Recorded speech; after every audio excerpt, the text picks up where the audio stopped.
قدر الامكان. لسه الوقت لسه ما صارش اكزاكتلي، يعني لو كان استنانا 5 minutes ما في مشكله، خاصه اليوم ما فيش ريتنا اليوم. اسكت يا زلمه، مش اليوم ما فيش ريتنا. الحمد لله انت قاعد تسبح. انت ارحمنا شوي. كيف بتحط لي سيشن ريتنا مع الاوكيولوبلاستيك وهيك يعني؟ لا عذاب يا رجل. سيمبوزيوم. سيمبوزيوم بس عذاب بالنسبه لنا. بالعكس يعني هذا فاكهه، الريتنا هي فاكهه العيون. مش لهالدرجه يعني. انا كنت بشتغل ريتنا في بدايه حياتي، قعدت فتره اشتغل ريتنا ديتاتشمنت، بس I was not very happy يا دكتور محمد. لا انا ما بتكلمش على يعني الميديكال الان تيك اوفر ا لوت، سو يعني السيرجيكال طبعا له، بس يعني انت جماعه الاوكيلوبلاستي مش زينا احنا جماعه الريتنا شوي، يعني نحاول نخفف. في الاخر كله بيشتغل كاترك. ايوه والله جبتها من الاخر يعني. طب ما هو it is our bread and butter. bread and butter يعني نعم. الزيت والزعتر بتاعتنا المناقيش. نعم. يعني اذا ما اشتغلناش كاترك شو بدنا نشتغل؟ لا انت عندك الكنافه النابلسيه يا دكتور محمود. عندك النابلسيه هي الكاترك. بصير والله هذيك الريفراكتيف هي ايوه تمام يعني هيك. الحمد لله ما شاء الله. دول اعتقد لازم نعدي هي. لا بدو العدد يزيد يعني، مش بطال يعني، صار في لا كويس. بس احنا متعودين على 100. نعم المره الماضيه كان 180 ما شاء الله. ماشي الحمد لله.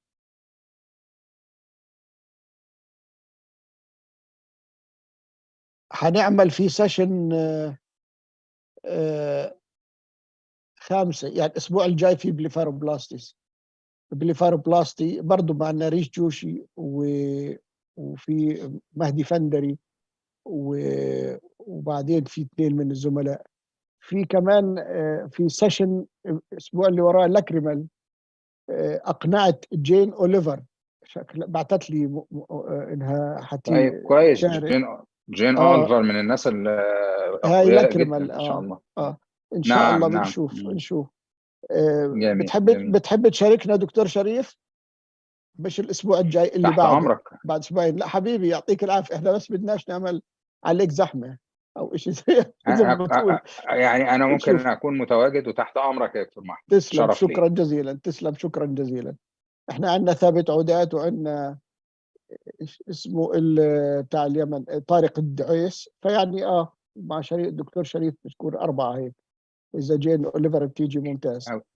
اللي صدف انه يوم 9 ويوم 10 في الابيسوبرس اللي في الصين العالم كلها رايحين عليه، يعني فرانسيسكو كرانتليوني كذا، الايطاليين، اهل باكستان، كلهم راسلتهم. معظم الناس رايحين على الصين. على فين في الصين؟ في بكين. بكين نفسها. يوم 9 10 اعلنوا عنه يعني في مؤتمر دبي يعني وهيك. بس هو بعيد وهيك، والناس كثير والله مشغوله، ناس كثير اعتذارات، بس ان شاء الله الامور تمشي يعني. البركه في الموجود دكتور محمد. ان شاء الله باذن الله. يعني انت بركتنا يعني دكتور محمد. is the man behind all these things. تسلم. العفو. الله يحفظك. اهلين. كويس انك انت اليوم معنا وهيك. فاين. دقيقتين بضل رايح. اتاكد انه بس بعته للدكتور نريش جوشي، بعت له على التليفون اسال شورية. لا احنا بعتنا إلك. إلي؟ لا إلي. إذا أنا ما هادي بدي أبعت له اللينك. استنى شوية. هو he joined now. I'm in. Sorry. Had a bit of trouble. Very good. Assalamu alaikum. وعليكم السلام. أهلين. You are welcome. So you are in Beirut. I'm a bit late. So you are in Beirut. I am in Beirut in my hotel room. Very good. Hopefully we will not hold you up for a long time. We will start immediately. Actually, we cannot talk about the eyelid without the eyelid man. The eyelid man هو بإيميله كله eyelid man فحاطط. You are with us in this week and next week also. You remember this for the blepharoplasty. Yes, I do. Very next good, week very good. is easier because I'll be in home. Fine. Very good, very good, very good. So today, actually, the session will be two divisions. One of them is a talk by Dr. Sharif Alwan from Egypt. Dr. Sharif Alwan is a professor of ophthalmology. He is a head of the eye department in Ain Shams University, and he is the dean of the Faculty of Medicine, and he is very experienced oculoplastic surgeon. في 15% presentation about the oculoplastic reconstruction, I mean eyelid reconstruction. And then I will bombard you with the questions, and we will share the panelists by commenting on it. So when will the lecture start, and when will it? Now the lecture will start now. How long will it be? 15 minutes. It will be 15 minutes. 15 minutes. And 1 hour, maybe 1 hour 15 minutes. The poll, I mean the questions. They are about 14 question or 18 question. 18 question. And we have also with us Dr. Samir Kharma from Jordan. Dr. Samir, we know each other. Hello there. Assalamu alaikum. And Dr. Khalil Salim, he is my son, eldest son, and from Jordan as well. Just as handsome. Just as handsome. Okay. And thanks for Dr. Mohammed Al Amri. Mohammed Al Amri is around. He is behind all this events, and he is always stimulating for us to get interactive and energetic all the time. So we can start, I think. Shukran, Dr. Mohammed. So the floor is for Dr. Sharif Alwan now. Please. Yeah. You can share your screen, Dr. Sharif Alwan. Screen. Yes. And do you see the slide now? Yes, we see it. Yes, we do. Good. Okay. So thank you very much, Dr. Mahmoud. Thank you very much, Dr. Mohammed Al Amri, for the kind invitation. Tonight, I'm going to talk about eyelid construction, and I tried my best to compress the subject and make it a bit simple. To start, reconstruction is the word given for rebuilding the eyelids following traumatic disfigurement or tumor excision. That is either trauma or excision of tumors. The aim during this procedure is to reestablish the functionality of the eyelids and to develop protection for the globe of adequate quality and with reasonable cosmesis, of course.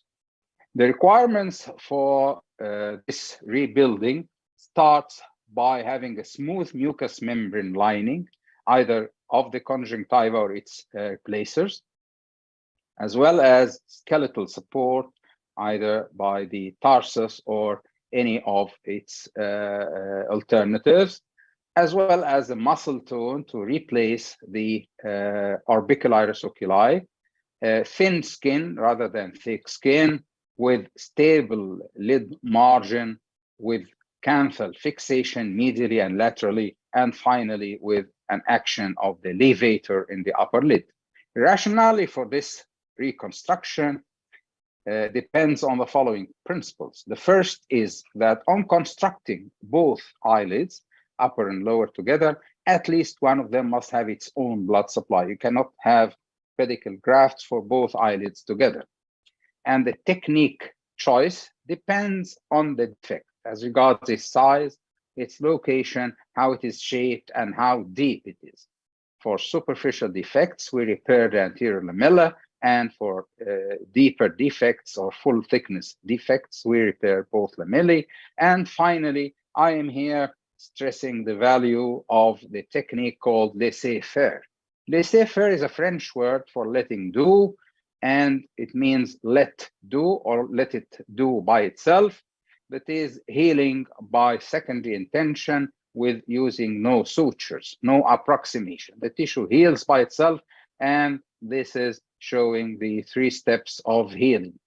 And this is one of my patients who had a morphiotype basal lid carcinoma, basal cell carcinoma, involving the whole of the lower lid margin, where we had to remove it, and we left this to heal by laissez-faire technique. However, due to very shallow lower fornix after healing, we were confronted with conjunctival reaction, and we had to reform the fornix afterwards. Now, to the younger attendees, you should know the difference between a flap and a graft, and these are the tissue donor sites taken to a recipient site. And by a flap, we mean an intact blood supply. We don't cut the blood supply. We replace or relocate a piece of tissue with its intact blood supply. But if we sever the blood supply with no intact blood supply, this is called a graft, and it relies on the growth of new blood vessels for nourishment. The techniques I'm going to describe now so far have no comparing different studies. That is, we don't have randomized control studies, we don't have any case control studies published, and we cannot depend on any clear outcome parameters. That is, there are the choices of comparing yourself through your experience, or combining 1, 2, or more of the different techniques. Principally, a myocutaneous flap used in the eyelids might be of sliding nature, might be of an advancement nature, might be of a transposition or a rotational nature. Transposition is neighboring tissue that's taken a little bit further, while rotation is that the same graft or flap is rotated in its place. The upper eyelid might be reconstructed using direct wedge closure plus or minus lateral cantholysis. I am going to briefly describe the Tenzel flap and the sliding tarsoconjunctival flap, the cutler beard bridge flap, the pedicle flap from the lower lid to the upper, and the Frick flap. To close a defect in the upper lid directly, the defect should not exceed 30% of the width of the upper lid in the young, maybe due to a bit of laxity, up to 50% can be directly repaired. When we excise a tumor, we excise in a pentagon-shaped excision, and this pentagon, the upper triangle, the tip of the upper triangle of the pentagon may be either in line with the tarsus, above the tarsus, or below the tarsus. If it is in line with the upper border of the tarsus, you'll have an even lid margin. But if you take your incision above the upper border of the tarsus, you're jeopardizing having a notched eyelid afterwards. And if you go further down below the upper tarsal ridge, you may kink the lid on closure because of the tension. And here is an example of closure, direct closure of the upper eyelid. We use Vicryl to close the tarsus. We have silk to suture the lid margin, and we may use Prolene to suture the skin. If the defect is a bit larger than 1/3 of the width of the lid, we may use a sliding tarsoconjunctival flap horizontally and then stretch the skin above it, or we may use a cantholysis or a canthotomy to release the tension.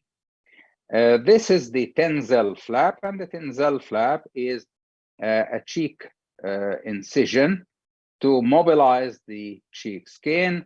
and move it to replace the upper eyelid. This is the original description by Tenzel, and it may be as well used to replace the a middle defect in the lower eyelid.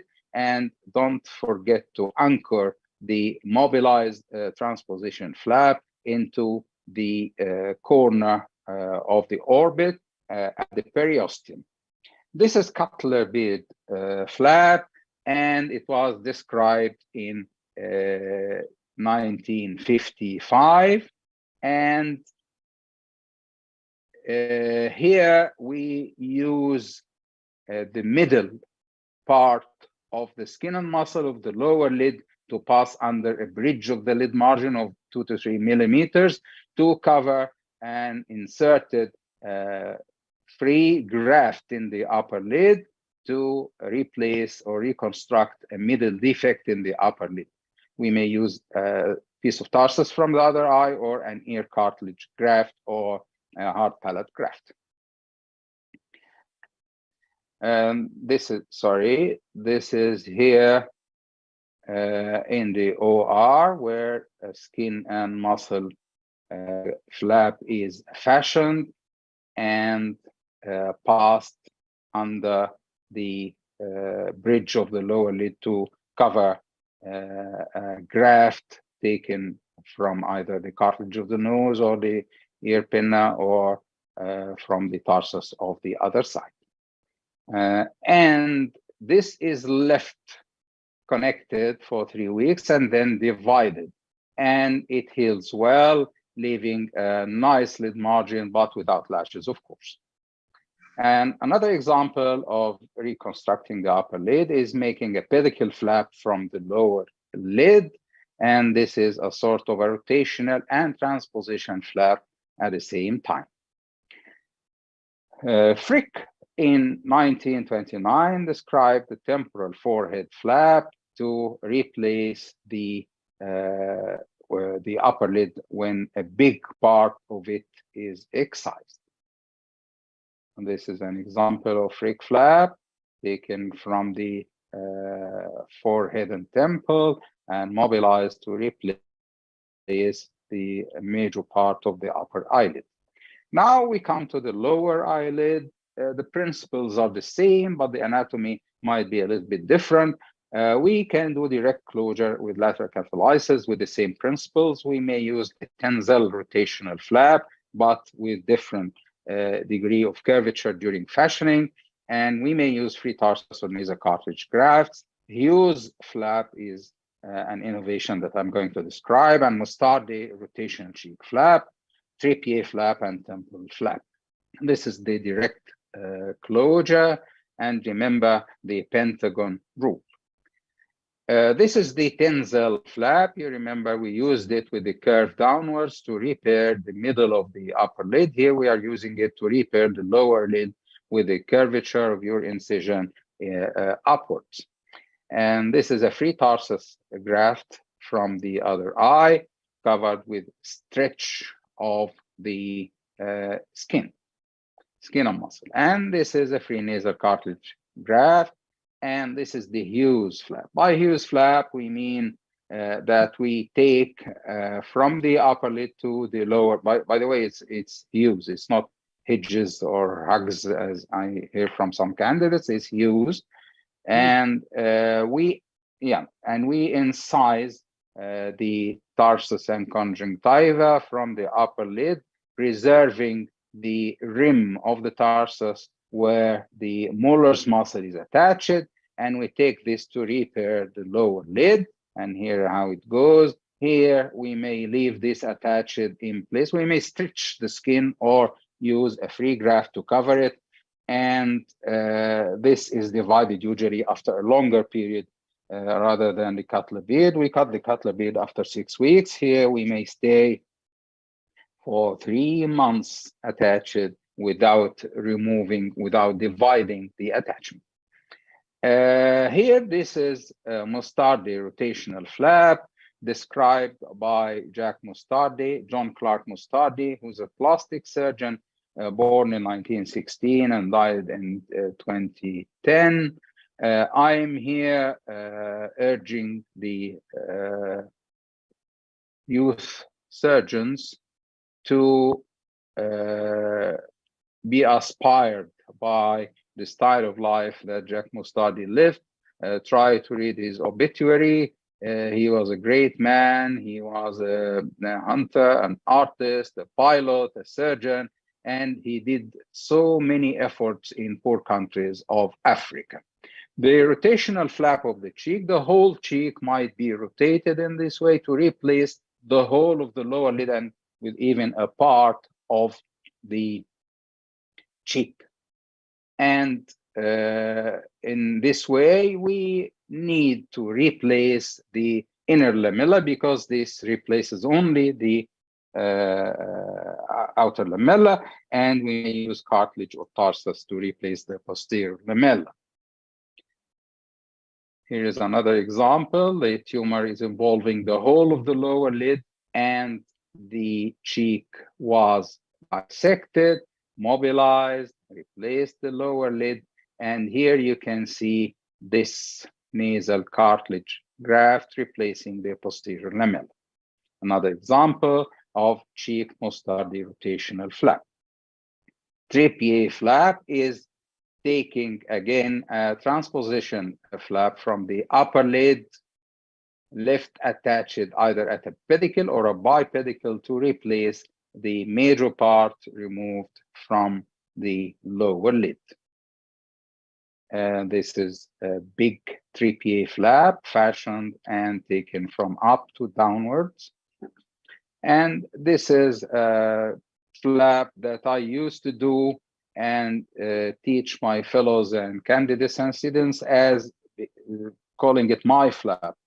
I take a part of the temple and a part of the whole forehead to replace the whole of the lower lid with all the problems, of course, of thick skin, and it heals on very nicely. But I discovered the Frick flap, which is almost the same, so I stopped saying my flap a couple of years ago. Lateral canthus reconstruction is an important step. Sometimes you may cut in the lids and you have to resuture the lateral edges to the periosteum, and you elevate the strip of the periosteum and use 4-O-proline to reinsert them. The medial canthal reconstruction, we may utilize transnasal wire to approximate both medial canthi, and this is an example of refixation laparate after this basal cell carcinoma excision with repair of the medial ends. But of course, here the canaliculi have been all excised. Sometimes you may have such a major injury, but with no tissue loss. And in this specific case here, I used the pigtail probe so as to repair the canaliculi. And this is the pigtail probe with a hole at its end so as to pick up the tube that you are going to reconstruct the canaliculi with, and this is why it's called pigtail.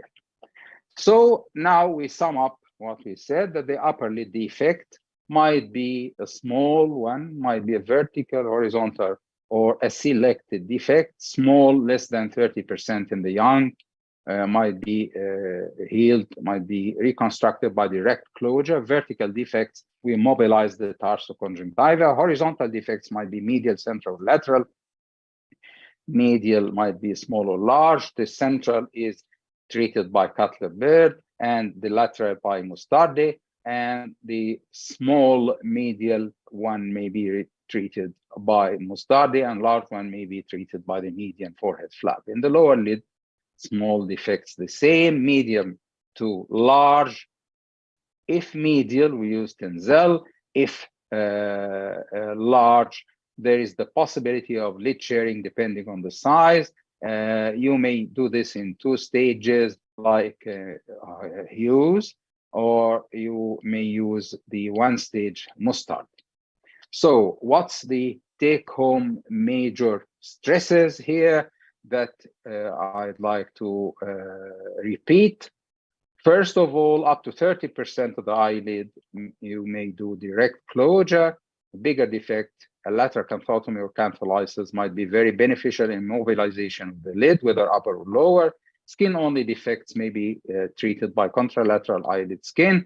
Conjunctival defects might be treated either by buccal mucosa or advancement of the adjacent conjunctiva. Tarsal defects may be replaced by a tarsal graft from the other eye or nasal septal cartilage.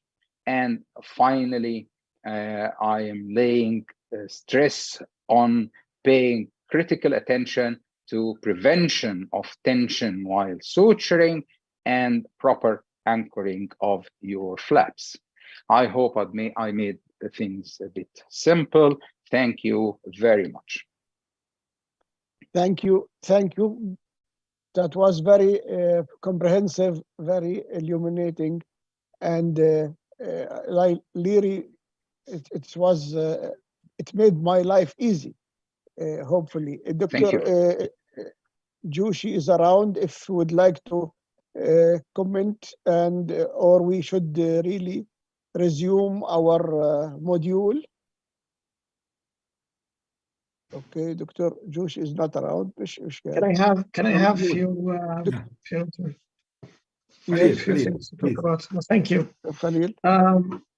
Thank you so much, Dr. Alwan, for a very enlightening speech. It's really very comprehensive. I was wondering if you have some experience with the scleral spacers. Actually, I've been using them a lot, and they really, I got rid of the headache of taking the cartilage from the pin of the ear. Especially, I'm not an ENT surgeon, so sometimes you can't get avascular necrosis. I had some of those cases, and it was really a nightmare. So I was wondering, so I really moved to scleral spacers, and they really work really well. So I don't know, do you have any experience with those? I'm sorry, I don't have such an experience, but in my hospital, the ENT department is next to us. So they throw away the nasal cartilage. We can very easily make use of them. That's why we don't find this problem. I'm sorry to say I don't have any experience. I use spacers in upper lid retraction or lower lid retraction, but scleral spacers, I'm sorry, I don't have any experience with that. Another one question. There was this propaganda against pigtail technique. It de-epithelialize the epithelium of the canaliculi. Yeah. Do you feel that's right? Do you feel that canalization is possible after pigtail technique, or you felt that most of the puncti will be stenosed by the time? The canaliculi get stenosed actually, but I can. We have a lot of these traumatic cases. I totally agree that it's not the best solution, but it's probably the only available solution. So when we repair, I can say, but I'm not sure of the figures, but 50 to 60% success rate, no more. Okay, thank you so much. Fine. Thank you. Dr. Mahmoud. Dr. Samir, yes. Two questions, Dr. Sharif.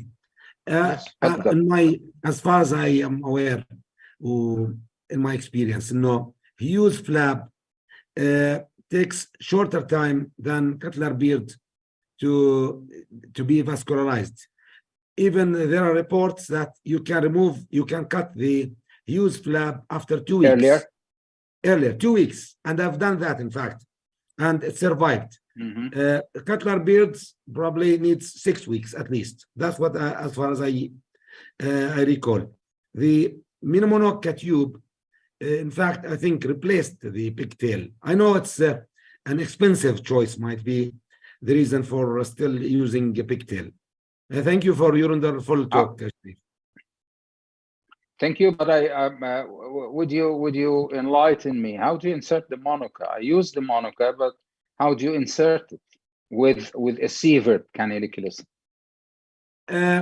if you have proximal and distal ends, you can intubate under microscope and suture the cannulas on top of the tube. Okay, but inserting it in the distal part is very difficult.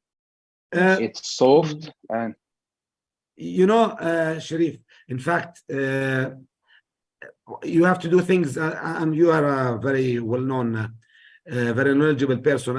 I'm not going to teach someone like you. You are very much senior. But in fact, I rarely fail to find the distal part of the cannulas, because under microscope, once you know where it should be, you will find it where you expect it. You just approximate the lids. You will find it, Sharif Habibi, you will find it with a white lumen characteristic. You will not really, I mean, once you start using the monoca or any, I mean, monocannular tube, you will really, sometimes takes long time to find it. Sometimes you spend 1 hour to find the distal end. But with training and on this particular tube, I think it takes 10-15 minutes to find the distal end usually. Yes. Okay. I think we should Thank go you. Thank on with the module, and I want to share my screen and show you the first question. Now, this is actually, as I told you, Dr. Sharif made our life easy. So regarding congenital coloboma, the most appropriate statement is A, an isolated anomaly if present in the upper medial eyelid. B, eyelid margin is not involved. C, distichiasis is not a feature of this disease. D, eyelid sharing procedures are recommended for children. So one appropriate statement. Can we have the poll, please, Shuria?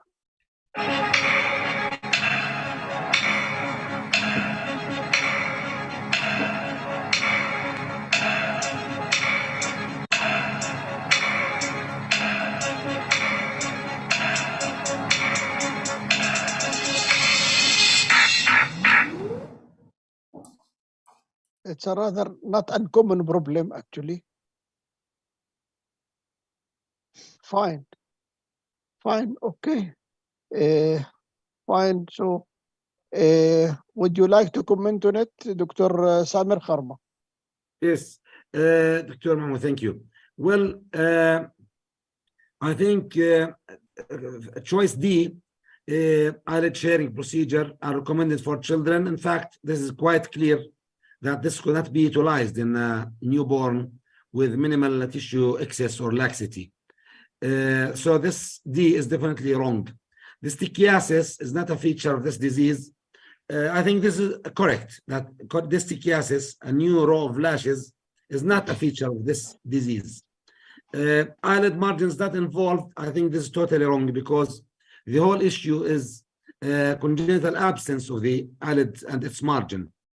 If it is an isolated anomaly, if present in the upper eyelid, medial upper lid, I think usually it is associated with golden hair syndrome. So I think answers D and B are clearly wrong. So yeah. Yes, yes. So the answer is the A. A is it's isolated anomaly. All other questions or other are not actually correct. There is no distichiasis, no sharing heroic surgery with this procedure. Fine. So let us proceed with the same case. Actually, this is how the management of such an upper eyelid defect can be dealt with by direct closure with lateral cantholisis, Tinzel semicircular flap, C, Cutler beard procedure, D, Hughes procedure. Can we have the poll, please?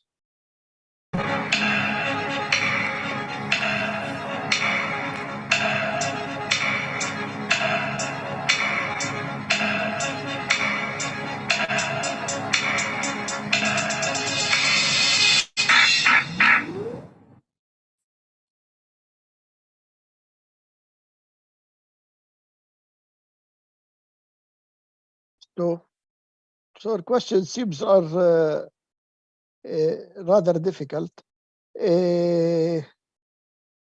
Fine. We said, okay, can you comment, Dr. Sharif Alwan? Yeah, sure. As we said, lid sharing procedures are not fine in children. So Cutler-Beard and Hughes are out. Tenzel might be used if we have a very big middle defect. But to my mind, the best thing is direct closure with lateral cantholisis. This is the most correct question to my mind. Although we can use Tenzel, but usually defects are not that big. So direct closure is the answer of choice. Actually, this is what has been done for this child. It is just direct closure with lateral cantholisis. The side effect of this procedure is that produce a little bit ptosis. But anyway, it can restore the eyelash line and so forth. Fine. So, Dr. Khalil معانا ولا وين? Yes, I'm here. Okay, fine. So just okay, I'll bombard you with another the next question. Sure, no problem. Fine. Okay, now this is when planning reconstruction of an eyelid defect, the surgeon should. One most appropriate answer: replace both anterior and posterior lamella with the grafts. B, avoid undermining adjacent tissue. C, minimize vertical tension. D, allow wound to granulate prior to reconstruction. So one most appropriate answer. Okay, can we have the poll, please?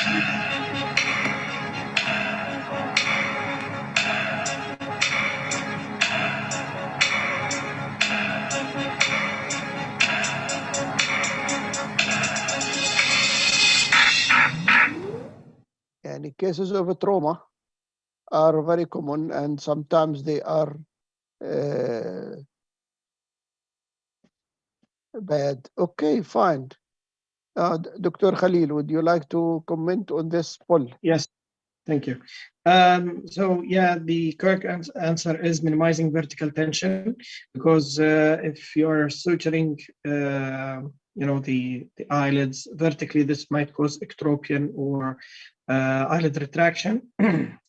The wound granulation, as Dr. Alwan said, really it helps a lot in repairing the wound, but not in this case for sure.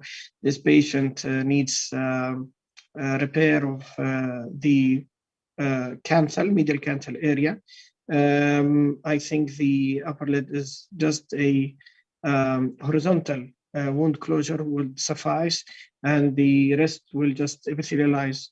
It depends also on the function of the levator muscle. So it's very important that you check that as well.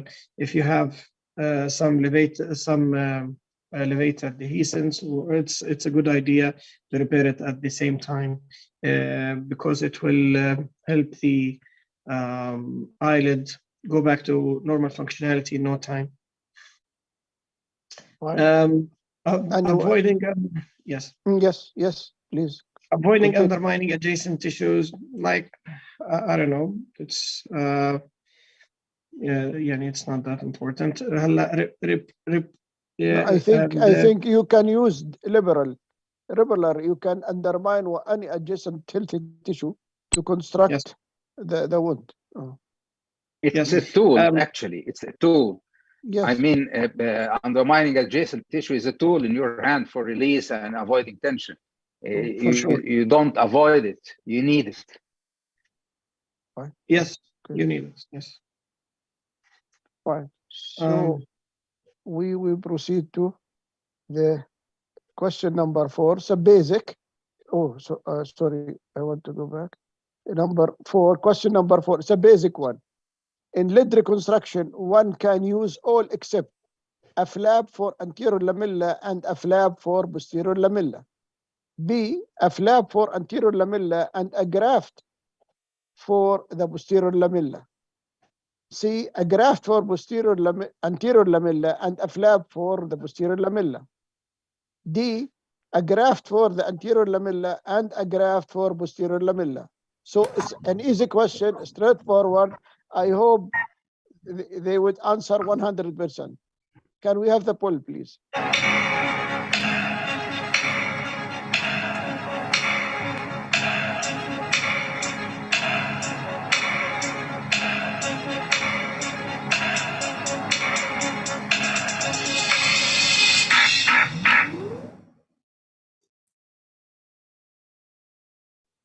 So all true, except one is false. And yes, okay. Dr. Alwan, as a teacher, what do you think? Yes. If you know the definition of a flap or a graft, you should answer this question without hesitation. Using a graft over a graft, this is a disaster.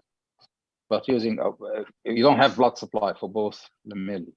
But using a graft over a flap or a flap over a graft or both flaps is okay.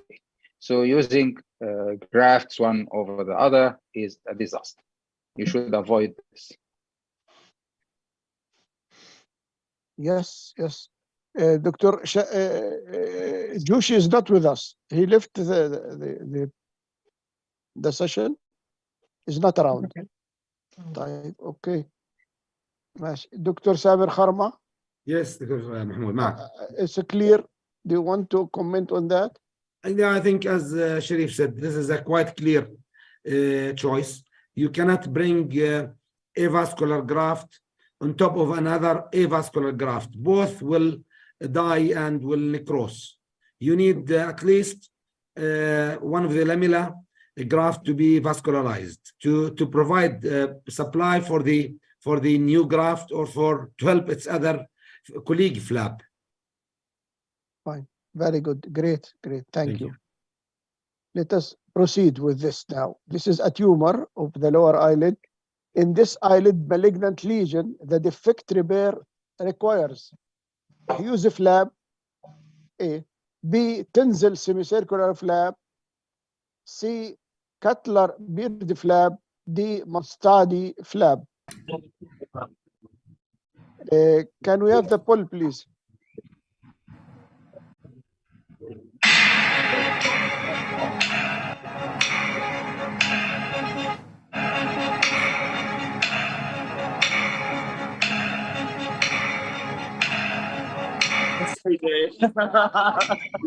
I was wondering.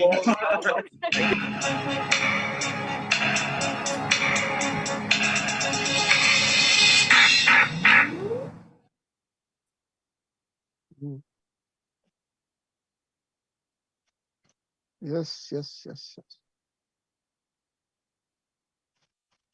So again, it is about 50% of the audience who knows the oculoplastic properly. It seems all the time also 50%. So actually,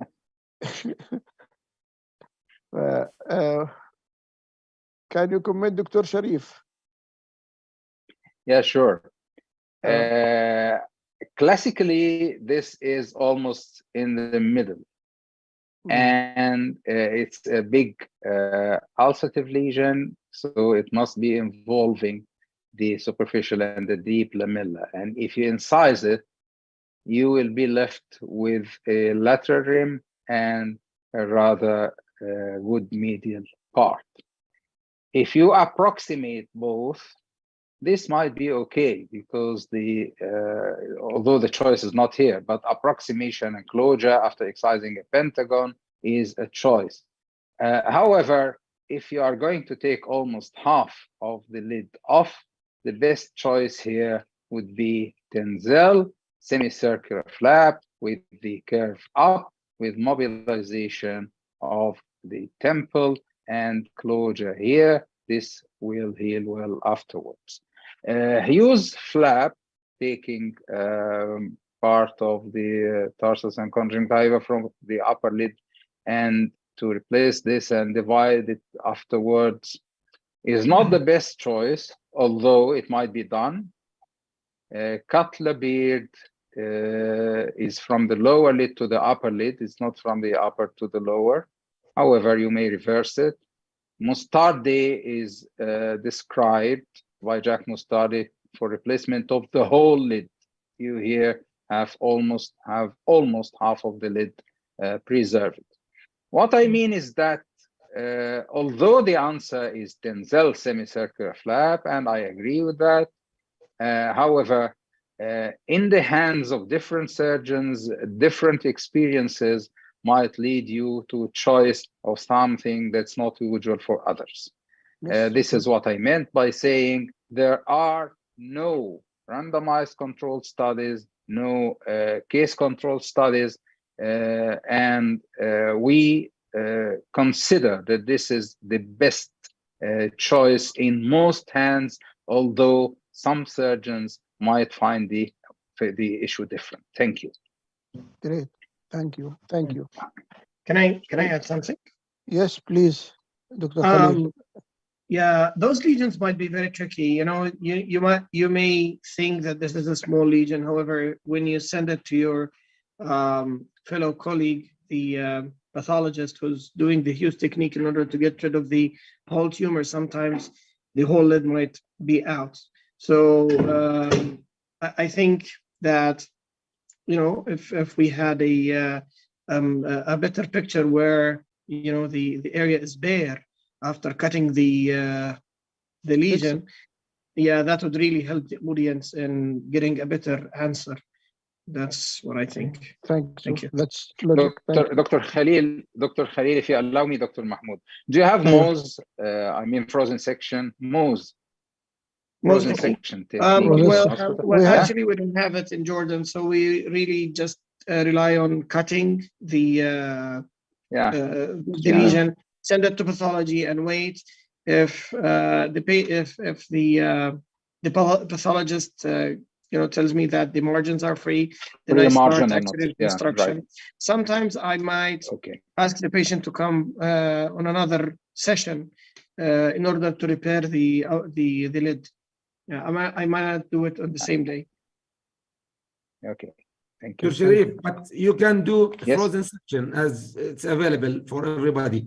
Once you cut the tumor, you can send margins. In this case, for example, lateral margin, medial margin, inferior margin. Frozen section is, I think, available in everywhere. It takes 30 minutes, and you will get a reply from the pathologist. And in my hospital, we have to make use of the breast cancer unit, and they're not very happy to lend us their machines.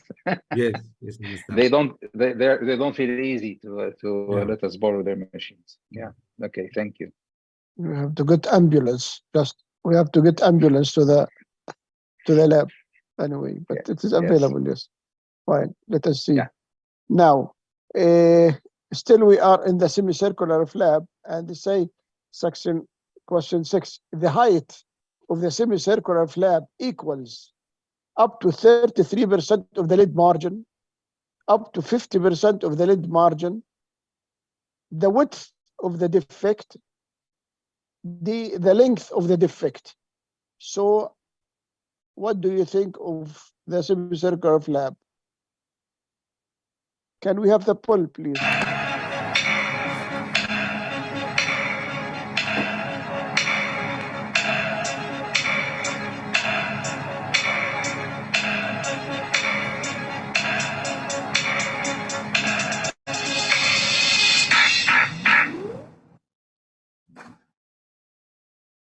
Yes. Okay, so the height of the semicircular flap should equal, yes, it is always okay. Can you, Dr. Samer, comment on that? Dr. Khalil, والله, in fact, I really don't know the answer. لا هذا ما هو اللي جاوبوه صح. It is the width of the defect. Yeah, I mean this. الهايت is equal Yes. to the width of the defect. Okay.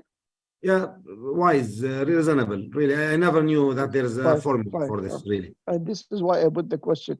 شوية issue and so forth. May I Fine. may I add a comment, Please, Dr. please, Mahmoud, yes, please? please, yes, please, sure. Yeah. Okay. Tenzel said that 1/3 of the Tenzel himself in 1978 said that he can correct up to 30% of the lid margin. However, mathematically, when you study the geometry, and it's been studied geometrically, you can replace by measurements up to 50% of the lid margin. However, the most appropriate answer actually is that you replace the width of the defect, but the width of the defect should in maximum not exceed 50% of the lid margin. Thank you, Doctor. Thank you. Thank you. Great. Fine. Fine. See, this case is a case that came to me from Sudan. I remember her very well. And it was 17 years old with lower lid neoplastic mass that needs complete excision and reconstruction. The best way to deal with it is by A, Cutler beard flap, B, use transconjunctival graft and skin graft, C, Mastadi cheek flap, D, glabellar rotational flap and lateral cantholysis. This has been diagnosed as rhabdomyosarcoma to start with, and she came with a recurrence, and she had the sign of some surgery here and so forth. And I did the repair. So what do you think I did? Can we have the poll, please?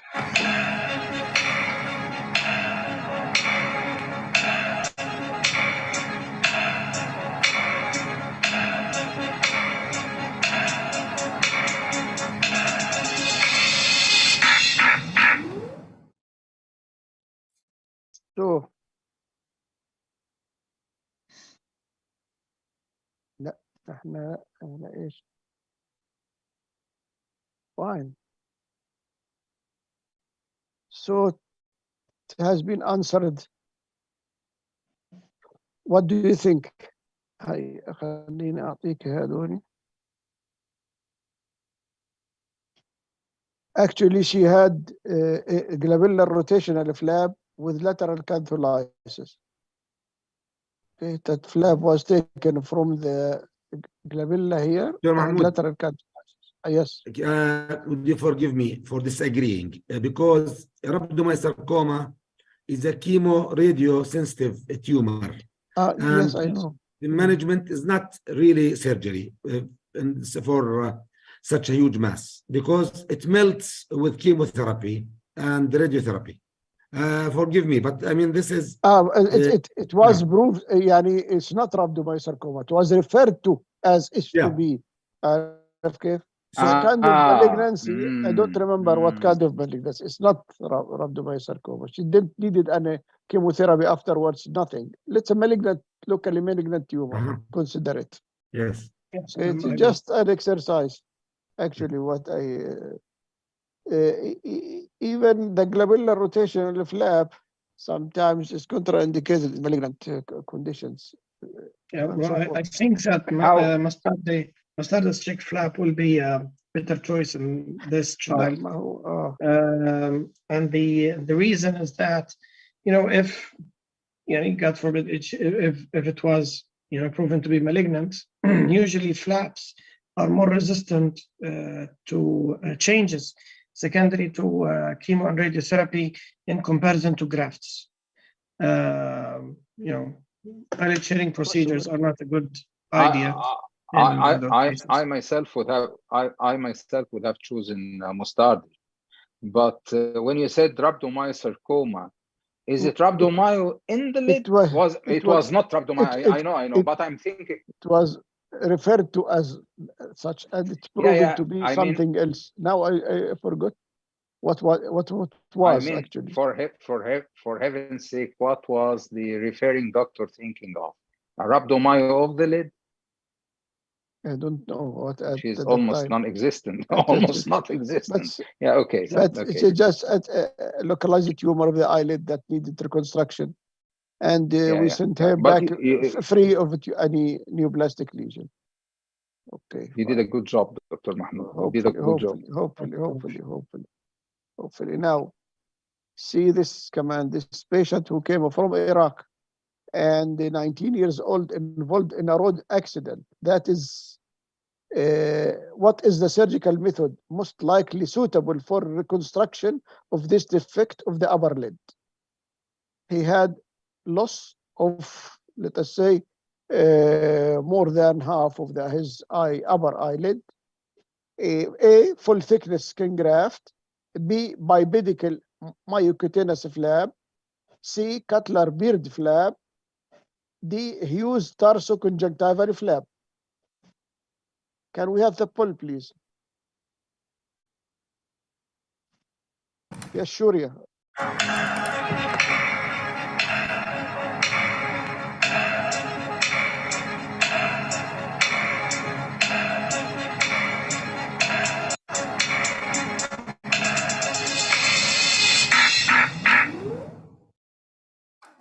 Yes. So we did that surgery for him. Yes, I mean, can you, Dr. Khalil, what do you think? Well, Hughes is a great procedure. The thing is that if you take the tarsus and try to close the defect with it, I think this is the best way to do it. However, the challenge will be in, if you can find. Yes. Hughes tarsoconjunctival flap is for correction of the lower lid defect. It is you take tarsoconjunctival from upper lid. It's a cutler beard. This is a cutler beard. So it's a cutler beard. So it's a cutler beard. As you mean cutler beard. So yes, cutler beard flap. And it's answered almost correctly by the audience. Yes. The cutler beard is a thing, but you showed elegantly, Dr. Sharif, cutler beard. And you said you cut it after 3 weeks. I think 3 weeks is a very short time. I keep them for 6 weeks. So that I really get sure that the flap has been taken and. Well, I'll be honest. In the literature, it's 3 weeks, but I don't cut it at 3 weeks. I leave it for longer time.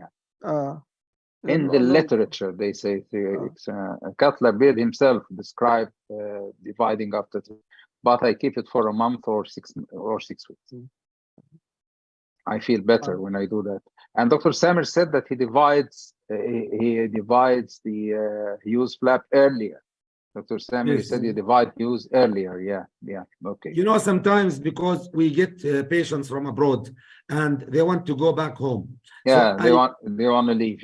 Yeah, I reviewed the literature for Hughes flap.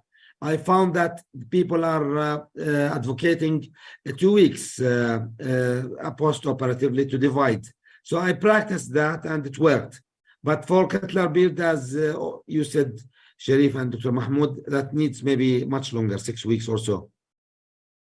Do you use the tarsus graft with it, Dr. Mahmoud, for the posterior lamella? I mean, for cutler beard.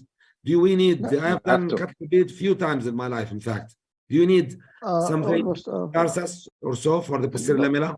In this case, I only use the lower lid tarsus, the lower lid, complete cutler beard, and it worked nicely actually. Dr. Mahmoud, this is Al Salim graft. It's not cutler beard. If you use the whole lid thickness, this is Al Salim flap. It's not cutler beard. Okay. Now see, now it's another case of trauma. In the repair of this face and eye wounds, the wisest first step to do after you made sure the eye is sound and not affected is first, repair of the lower lid.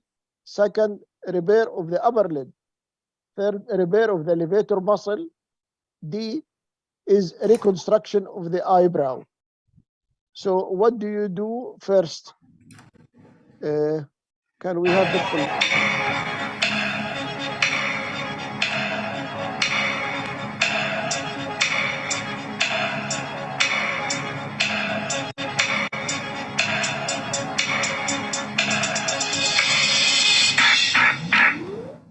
Yes. Who would like to comment on this? I mean, after the bull, yes. Oh, I now may. they got it wrong. Not the way I wanted. Dr. Sharif wants to answer. Yeah. What do you do first? Maybe if you add in the heading the wisest first step on table. To do on table. Yes, The after worst. you made sure. Yeah, okay. Actually, what I do in this case, I will not answer the question directly, but I'll tell you what I do first thing. I'll explore the wound. I'll wash it and explore and try to identify tissues. I identify the tarsus, I identify what's attached to it, and then I repair everything.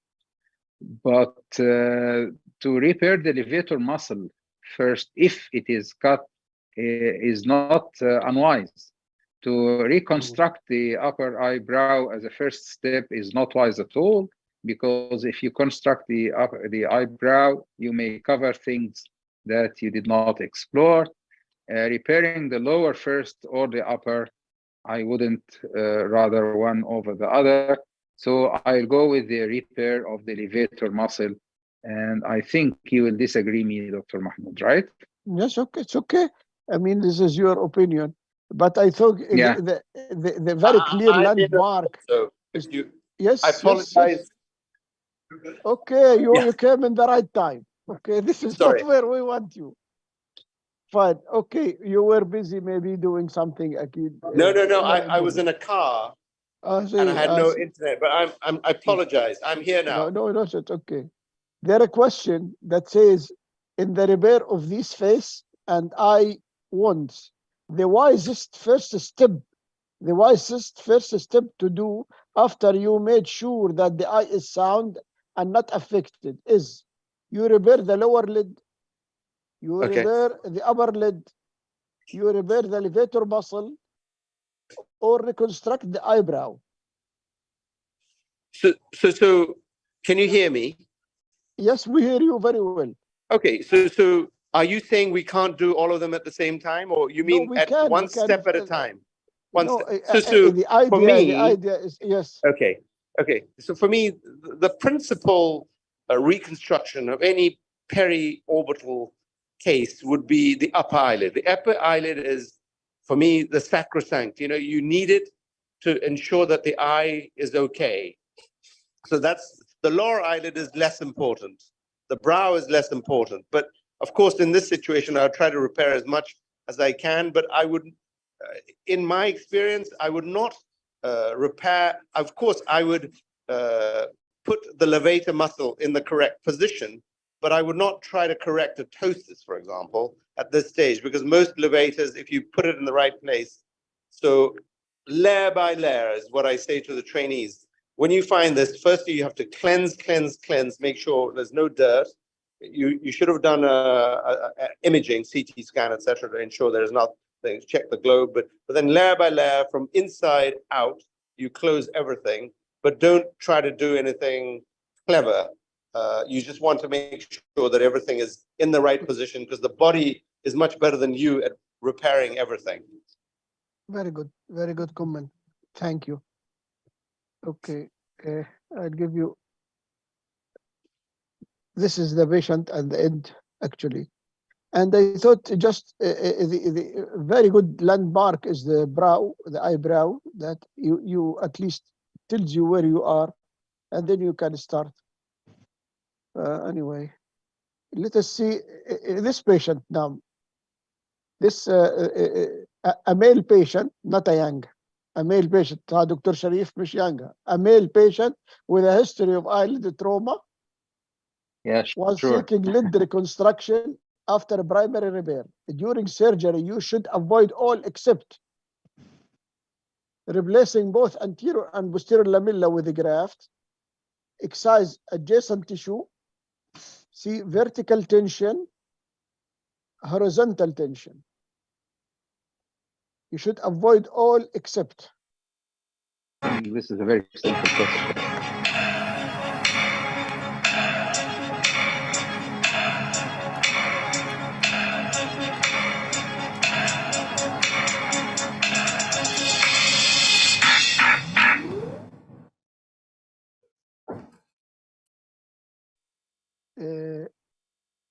It's actually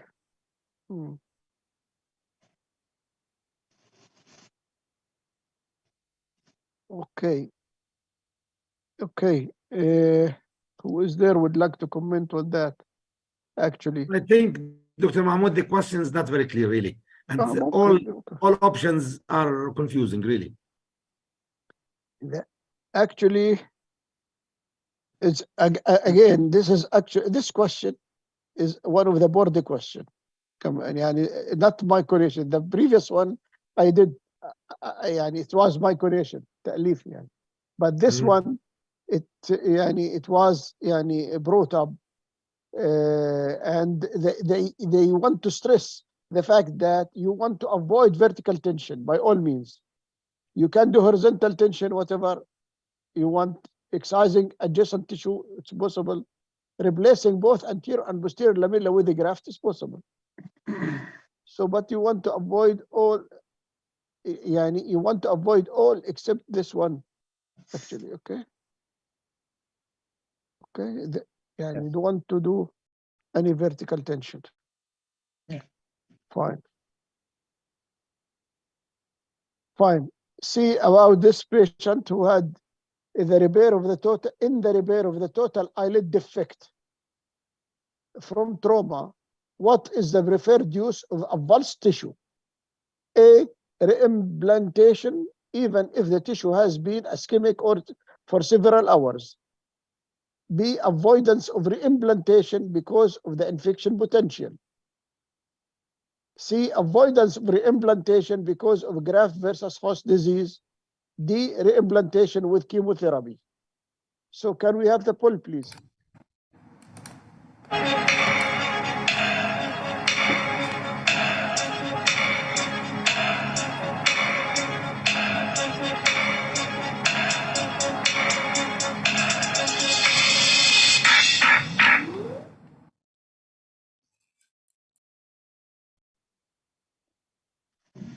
One of the bad cases that I have seen in my life, yani, I did it, and yes, it's been answered nicely. So who would like to comment on that?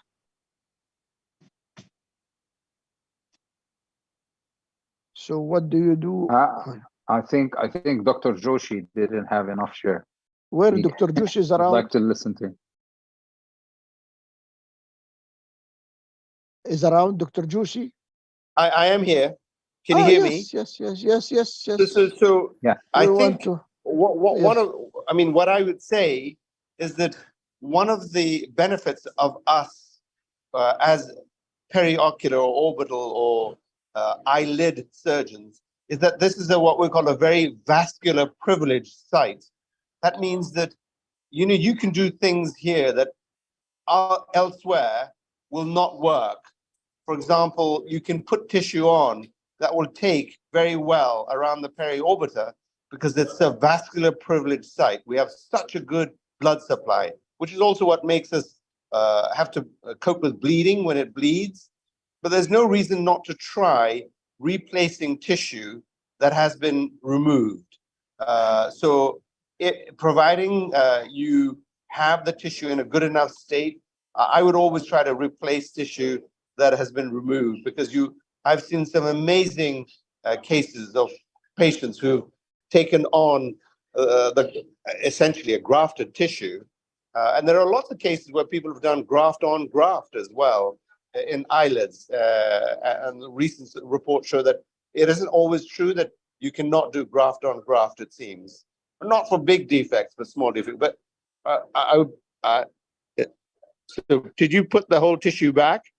Yes, yes. This is an Yeah. implantation, even if the tissue has been ischemic several hours or whatever. It's very. The Perfect, message is that you want to look up for the tissue. It could be edematous, ischemic, little bit, but you want to restore as much as possible and see. Actually, only we needed this type of graft here. This is kind of a graft, Excellent. but otherwise, it's we all put together. We restored the, the area. But if I may say, one of the reasons why also this would work very well is that if you look at the degloving, the flap that has come off, the base of it is very wide. Yes, so yes. it's been so the base perfusion is very good. So in this situation, it's a very high chance that it will take. Unfortunately, if the base had been 1 centimeter across and you re-implanted it, then the chance of taking is less. But you'd still do it because you never know. Yes. But of course, the patient's not that happy because she is disfigured. Whatever you do, these car accidents anyway. You can still do her a lot of things, but at least you save Hopefully. you save the Saved her. situation. You save this, yeah. Okay, yes. Fine, let us see. Now, this is a case, maybe Dr. Samir knows this case as well, because it came everywhere. And this is just actually what is the most common complication following repair of the total eyelid defects, upper and lower. And A is a need for dacryocystostomy. B, the eyelid rigidity manifested by slight ptosis and lack of thalamus. C, proptosis. D, corneal ulceration. So can we have the poll, please?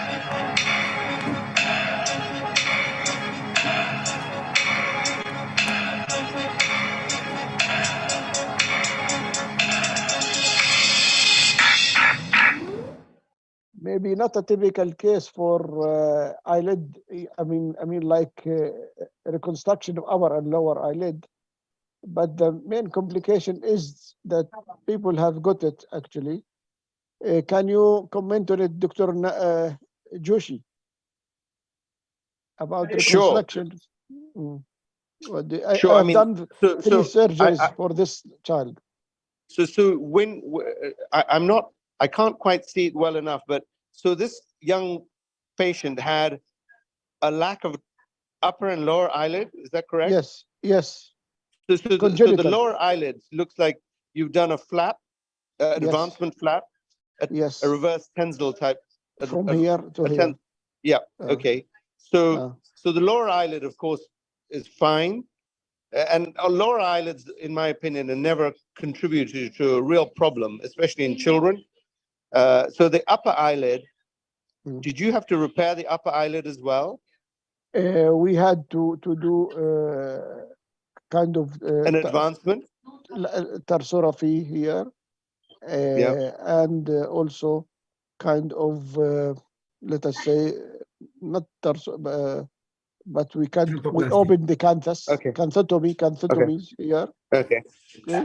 Well, so I mean, certainly the aesthetic result looks very good, and the eye looks white. So I'm presuming that despite the fact that the upper eyelid is quite rigid and small, the eye is safe.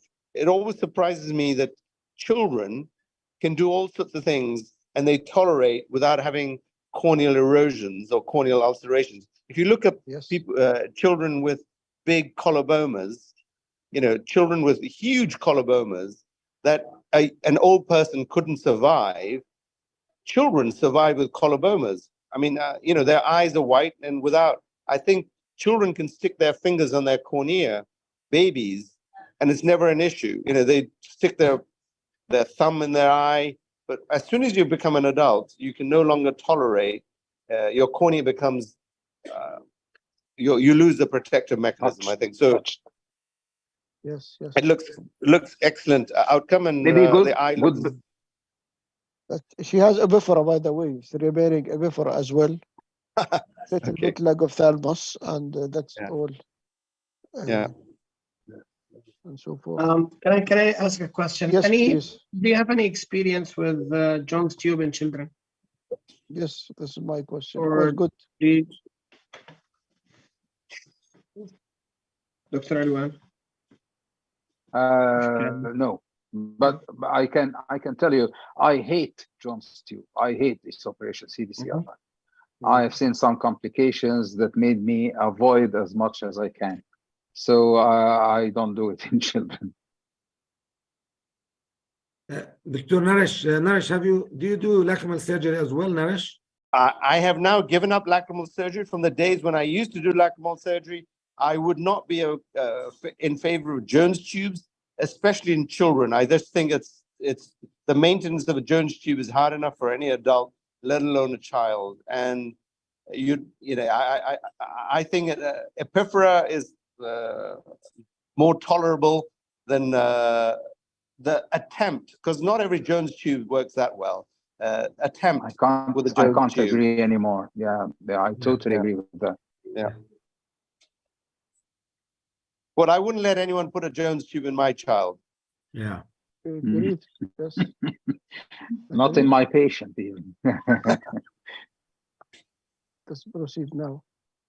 Now it's an easy, straightforward question. Should be question 13. It's called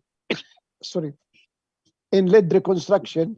2-point fixation means suturing both the orbicularis muscle and levator muscle. B, recreation of medial and canthal tendon. C, suturing both the lids together and creating temporary tarsorrhaphy at the end of the procedure. D, adjusting eyelid contour medially and lateral. So can we have the poll, please?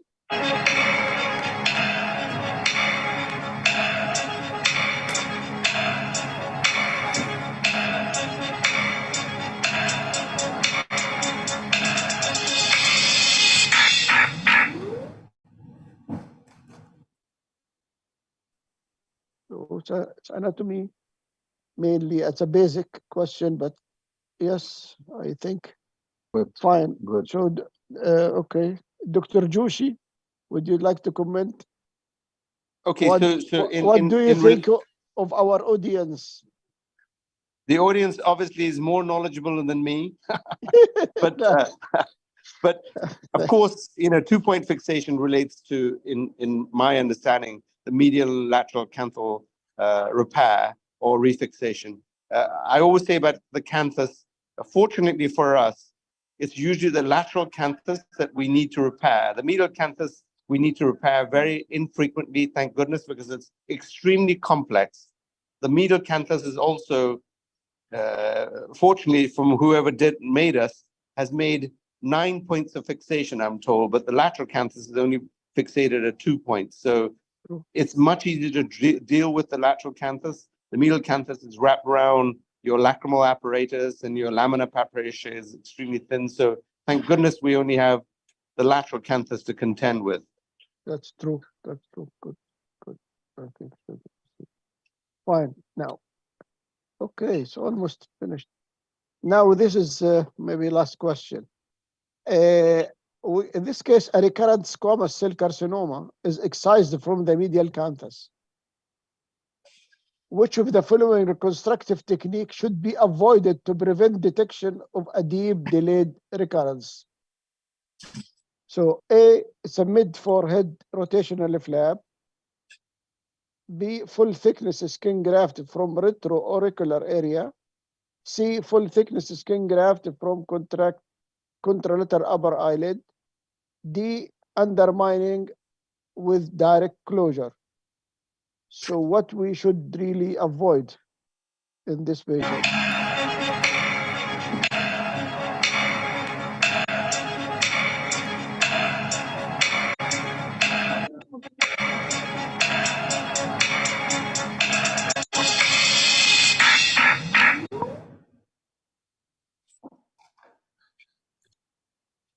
Yes. Fine.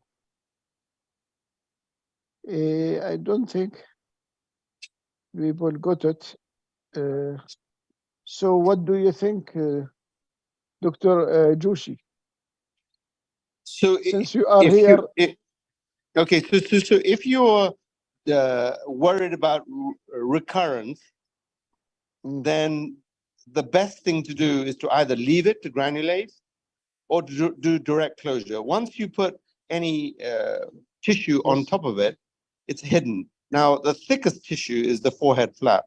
If you put a forehead flap, it will take the longest to come through. So a skin graft is not great, but at least it's thinner.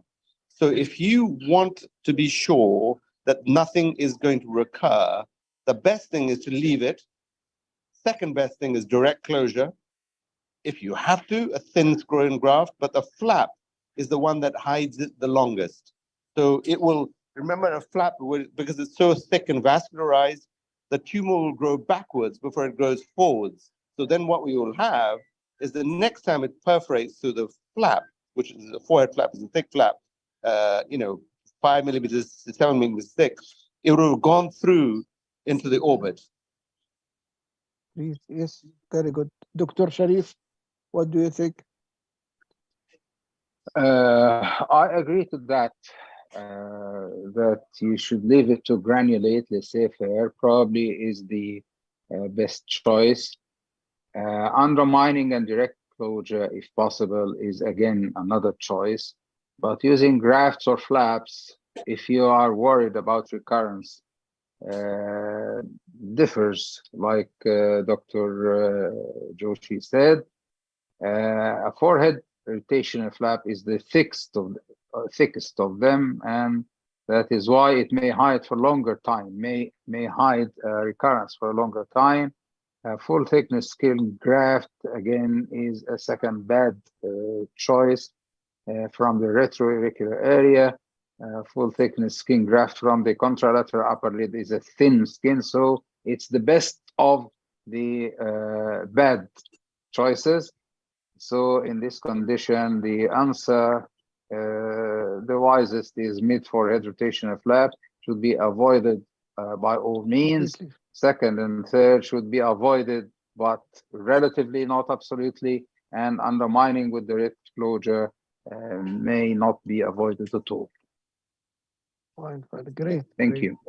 I think we came to the end of our session, and I would say it was a great contribution from everyone. Yes, Dr. Sami. Can you go to first slide? Because Naresh wasn't here. I would like to hear from him about which slide? First slide, slide number 1, the coloboma.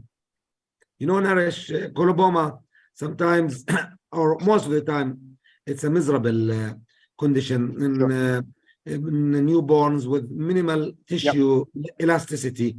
Sometimes you have the 2/3, the upper 2/3 missing with corneal exposure. As you mentioned, they tolerate, but sometimes there is exposure, there is symblepharon. So it's nightmare. You don't know what to do in such cases. Well, what's your protocol, Naresh, for such cases? Well, for sure, if there is corneal exposure, and usually, of course, this occurs much more if you have adherent tissue of the eyelid to the globe, because in that situation, you just cannot close your eyelid, no matter what you do. Because I've seen huge colobomas which have not caused corneal issues. So the first thing is there an adherence? If there is an adherence, of course, you will have to deal with the adherence. But once you've dealt with the adherence, and if you can, and you have a mobile coloboma, then the repair of a coloboma, interestingly, I think almost always you can direct close with advancement. I don't think I've ever used a graft in an upper eyelid repair of that nature. But I think you can, even if you really, really are worried, what you can do is mobilize, like in this case, the lateral 40% medially, and you can leave the lateral bit more to granulate if you really can't move any tissue. But it's the central corneal closure that you want to attain. And children are very, very resilient. The real problem with these kids is really that they become amblyopic. That's the real. You can do lots of things to make them close, once you mobilize the eyelid off the globe. But it's the amblyopia that plagues us with these children. So how do you tackle the symblepharon, the posterior, the adhesion to the globe? How do you tackle it, Naresh? I mean, if you just divide it and leave it, it will sculpt, isn't it? I know you have a technique you described to me, amniotic membrane with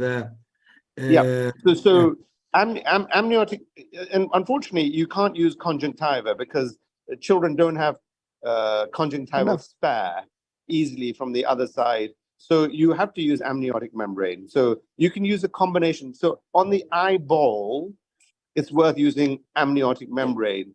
On the eyelid, if you need to, because you mobilize tissue, there isn't any. And it's better to use the full thickness eyelid centrally, right? And you've done your advancement from the cheek or whatever. Then if you need to put, because you don't want bare surface, if you want to put a lining, put the lining of the buccal mucosa. Now you will have some buccal mucosa, even in a child, especially from the cheek. You can line the inner surface of the eyelid with buccal mucosa, but you cannot put buccal mucosa on the globe. It's too thick. So you have to put amniotic membrane, and you want two epithelial tissues, amniotic membrane on the globe and buccal mucosa on the eyelid surface. If that makes sense. Yeah, that's really, thank you. Very nice. Really. There is an audience who are asking about the answer to the question number 9. Dr. I answered him, 9. Dr. Mahmoud. This is yeah, okay. I typed. Okay, no, fine, no. fine. This is 9. 9. I 9. thought Okay. the And anyway, 9. I'm sorry. I thought it's the question on it was controversial anyway. Questions, and some people said about repair of the elevator. It's okay, and if it's there, and I see reconstruction of the eyebrow as it's a clear landmark. Okay, this is I think this is the question designed to be the answer. Okay. If I may make a comment. Yes, please. So what I would say to the trainees is that you should do layer by layer repair, and you should leave it. Now, you will definitely get a ptosis in this patient for a period of time, but you do not need to intervene on the ptosis for many months. As long as there's improvement, you should wait, because I remember the last case that I was involved in was a little boy who jumped up and his eyelid got stuck on a coat hook on the wall. And as he came down, he took his eyelid out almost completely, except for like a 5 millimeter bit that was still, not come off completely. And I put him, and he was ptotic for about 3 months. And then he repaired. I mean, it came off gradually, and then it was in 6 months, there was no ptosis. Yes. So wait. Very good. Very good. Thank you. Thank you, everyone.